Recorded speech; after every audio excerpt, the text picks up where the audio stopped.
The Talmud states that blowing the shofar is an art and not work, and therefore, by biblical law, is permitted on Shabbat. So if this is the case, why are there so many synagogues that choose not to blow the shofar on Shabbat? During the time of the ancient temple in Jerusalem, the shofar was blown in the temple, but not outside. But after its destruction, almost 2,000 years ago, they blew the shofar in Jerusalem and its environs, as well as some other places that had a Beit Din, a rabbinical court, but not in other places. But with time, the tradition became that we just don't blow the shofar on Shabbat. But why? So even though it's biblically permitted, the Rabbi said that carrying the shofar on Shabbat is forbidden.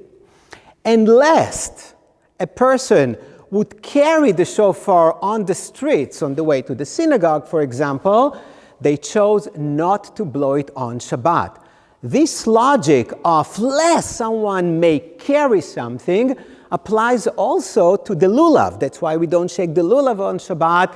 That's why we don't read the Megillah on Purim when it falls on Shabbat, lest somebody will carry it. The problem is that until recently, most Jews celebrated 2 days of Rosh Hashanah. So if they didn't hear the shofar the first day, they would hear it the second day. But the reality today is that the majority of the Jews celebrate only 1 day of Rosh Hashanah, and if they don't hear it on Shabbat, they will not hear it at all that year. So if we have to weigh the fear that lest somebody may carry it versus the fear of somebody will not hear the shofar at all, we choose to blow the shofar on Shabbat and let it do its magic. Shana Tova. Happy New Year.